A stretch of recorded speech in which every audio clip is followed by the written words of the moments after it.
What happens to Christians after death? But before this video starts, I would like to tell you the gospel, how to go to heaven.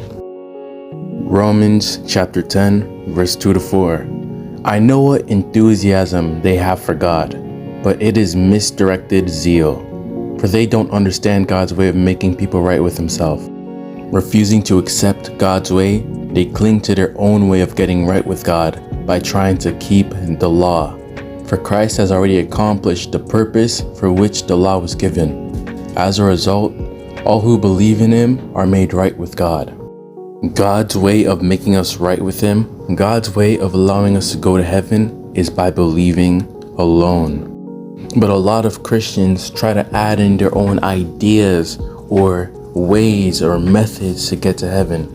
The Bible is clear. All you have to do to be saved is believe. But people don't want that to be enough. They want to do something themselves. They want to participate in their own salvation. They don't understand why it is by believing alone are we saved. So they constantly try and twist the gospel into something that it's not.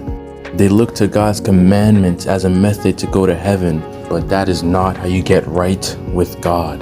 The purpose of the commandments was to prove to us that Jesus was perfect and he was the perfect sacrifice for all of our sins, and anyone who believes that he paid for all of our sins will be saved.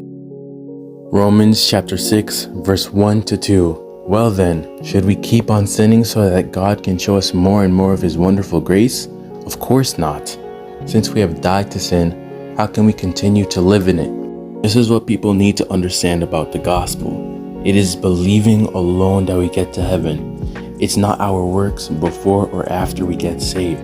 We don't get saved by maintaining our salvation. It's by believing alone. That does not mean we should go on and live a sinful life. We should still live our life glorifying God.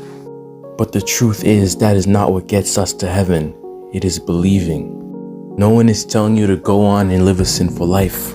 But the truth is, it's not about the way you live. It's about what you believe.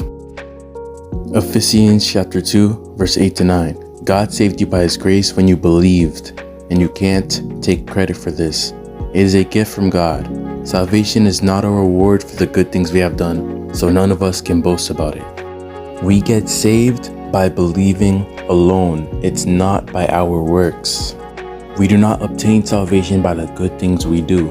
If we were saved by our own actions, we would become prideful and arrogant, which we all know is a sin.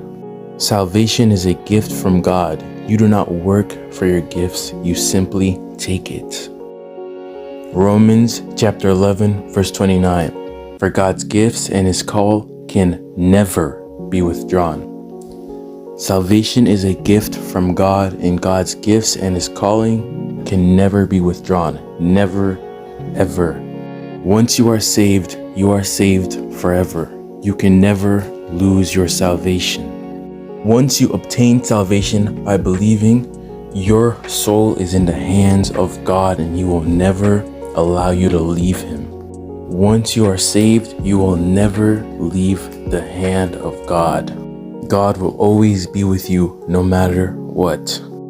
You have absolutely no power to take away your own salvation.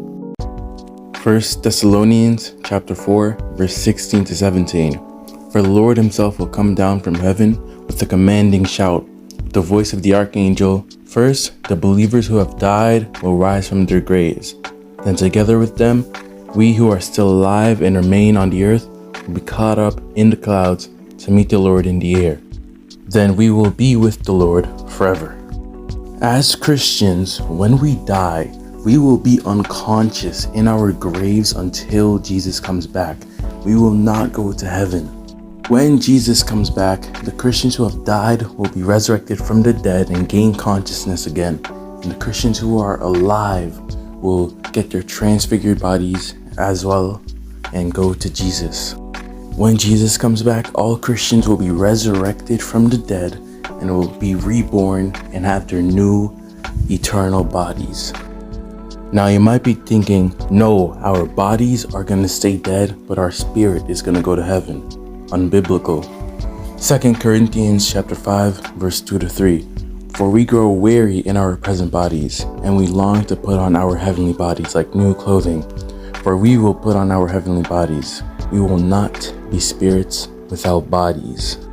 So this is what happens as a Christian when you die. You stay dead and unconscious. Your body is dead and unconscious. Your spirit will not go to heaven. You will be unconscious until Jesus comes back. If you are alive while Jesus comes back, you will get your eternal body. If you die and you're resurrected, you will also get your eternal body. So let's say Jesus comes back today and you're still alive, you will get your heavenly body. But if you die before Jesus comes back, when he comes back, you will be resurrected from the dead and get your heavenly body. But no Christian will go to heaven, or at least not until Jesus comes back. All Christians will be dead and unconscious until the second coming of Jesus Christ. And then when that happens, we will all be resurrected from the dead and be with Jesus.